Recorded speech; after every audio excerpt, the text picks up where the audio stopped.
Good afternoon and welcome to WEFM's Midday News, brought to you with the kind compliments of Courts and Vincent Limited. It's the annual frame event at Quartz Optical, so don't miss out. Get up to 80% off your favorite frames. Call 456-1325 to book your free eye examination or book online at quartzoptical.com. Get that frame today and pay later. It's the annual frame event only at Quartz Optical. Value you can see. Conditions apply. Welcome back to WEFM's Midday News, brought to you with the kind compliments of Courts and Vincent Limited. I am your presenter, Rajiv Providence. First, on the local scene, the Royal St. Vincent and the Grenadines Police Force has opened an investigation into the discovery of a body that was found at Belmont on Sunday, March 24th. The body was discovered at approximately 7 a.m. by a resident who later informed the police. The body was subsequently identified as Kamisha Hain, a 17-year-old domestic of Richmond Hill. The scene was visited by the police and a medical practitioner. A post-mortem examination is expected to be done to ascertain the cause of death. Anyone with information that can assist with the investigation is asked to call the police at emergency at 999 or 911 or the Kaliako Police Station at 1784-458-4200 or any other police officer you are comfortable speaking with. Police have given the assurance that information received will be treated confidentially. 3 men have been arrested and charged for burglarizing a school here in St. Vincent and the Grenadines. According to police, on Monday, March 25th, 22-year-old Romano Jacobs, 20-year-old Omari Jacobs, and 25-year-old Jerron Cockburn were arrested and charged with the offense of burglary. Investigations reveal that the trio went into the Sinclair Dakin Secondary School canteen as trespassers between 5:30 p.m. on March 18th and 4:30 a.m. on March 19th, and stole a quantity of items amounting to a total value of $1,150. The trio was also charged for entering the same building between 5 p.m. on March 20th and 4:30 a.m. on March 21st and stealing a quantity of items valued at $2,586.55, the property of a 62-year-old vendor of diamond. Police say that entry was gained by force opening a wooden door on the southern side of the building. All three are expected to appear before the Kingston Magistrate Court to answer the charges. Still on the local scene, the highly anticipated opening of Sandals St. Vincent takes place today, March 27th. According to Sandals, the opening of this resort marks a new chapter in all-inclusive travel. Sandals Resorts International Limited states that the new resort, built on the principles of balance, discovery, nature, wellness, community, and exclusivity, will showcase the beauty of St. Vincent through carefully selected activities. Sandals St. Vincent and the Grenadines is located at Bournemouth Bay. The 50-acre property had been conceived as a family-oriented beaches resort back in 2020, but the project has since been repositioned under the adult-only Sandals brand. The 301-room Sandals St. Vincent and the Grenadines will offer a variety of accommodation categories, including two-bedroom butler villas, which Sandals say will be the brand's most expansive suites to date.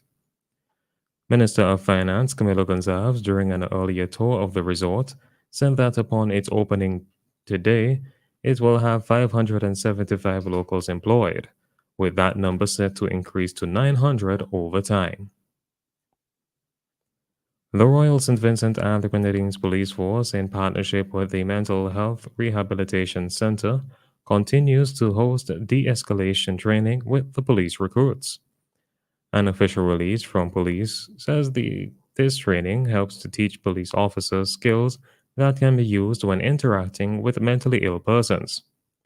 The training teaches officers the escalation and de-escalation cycle, causes of escalation, imminent danger signs to identify an escalating situation, the 3 A's of de-escalation: awareness, assessment, and action, and how to positively de-escalate a situation involving mental health patients. Additionally, the training covers general mental health information to acquaint officers with signs and symptoms that may show declining mental health. Community mental health and the Mental Health Rehabilitation Center admission policy were also covered in the session. The training was inclusive of live scenarios. The training also encourages police officers to take proactive steps toward taking care of their mental health while working in a high stress environment. On to news in the region. Jamaica's Ministry of Tourism, through the Tourism Enhancement Fund, the TEF, is exploring ways to expand the reach of the Jamaica Blue Mountain Coffee Festival. Jamaica's Minister of Tourism, Edmund Bartlett, said there have been talks about expanding to different locations. We've been talking about expanding to different locations across Jamaica, and we think it is at the point where a heavier private sector intrusion is necessary to give it more legs, more body, and to take it beyond the Newcastle location, said Bartlett. He said Mandeville, Montego Bay, Port Antonio, and other places across Jamaica are being looked at as possible locations. He noted that Jamaica's Ministry of Tourism, through the TEF, has been pretty integral to building out the strength and capacity of the festival for it to expand and grow.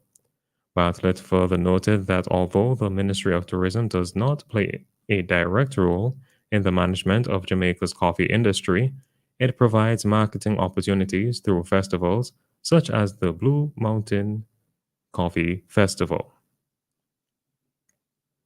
St. Lucia's Prime Minister Philip J. Pierre has unveiled his administration's budget for the upcoming financial year 2024 to 2025, totaling over $1.86 billion. In his address, St. Lucia's Prime Minister declared that the nation's economy is on a positive trajectory, highlighting that the government's primary account boasted a surplus of $104 million for the fiscal year 2023 to 2024. Based on the data, Prime Minister Pierre asserts that St. Lucia's performance has surpassed that of the previous 2 years, indicating a return to pre-COVID financial levels.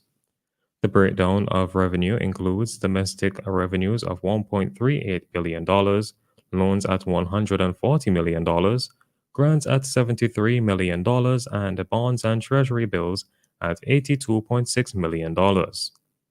Regarding expenditure, the government has prudently managed its finances, remaining well within the budget ceiling of $1.856 billion for the fiscal year 2023 to 2024. On the international scene, there are reasonable grounds to believe Israel is committing genocide in the besieged Palestinian enclave of the Gaza Strip, according to a report issued by a United Nations appointed expert. In the report issued late on Monday, the UN Special Rapporteur on the occupied Palestinian territories, Francesca Albanese, said there are clear indications that Israel has violated 3 of the 5 acts listed under the UN Genocide Convention. Albanese, appointed by the UN Human Rights Council but not an official voice on behalf of the United Nations, said she had found reasonable grounds to believe that the threshold indicating the commission of acts of genocide against Palestinians in Gaza has been met. The overwhelming nature and scale of Israel's assault on Gaza and the destructive conditions of life it has inflicted reveal an intent to physically destroy Palestinians as a group, she said. The report was immediately rejected by Israel as an obscene inversion of reality.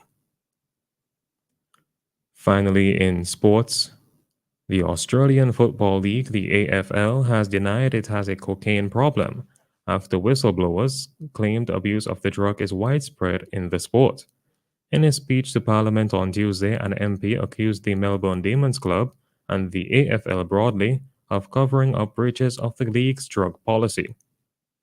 Players were being asked to fake injuries to avoid matchday drug tests, Andrew Wilkie said. The AFL's boss did not deny those claims, but said drug use was uncommon. The Australian rules football competition draws the biggest fan attendees of any sport nationally. Mr. Wilkie used the parliamentary privilege to air the allegations, which he says were provided to him by three people. They are former Demons president Glenn Bartlett, former club doctor Zishan Areen, and Sean Smith, a former player and father to current Demons player Joel Smith. This has been WEFM's Midday News. I have been your presenter, Rajiv Providence. Join us again at 3 o'clock for WEFM's 3 p.m. news. WEFM's Midday News is brought to you with the kind compliment of Quartz St. Vincent Limited. When you're behind the wheel, stay alert.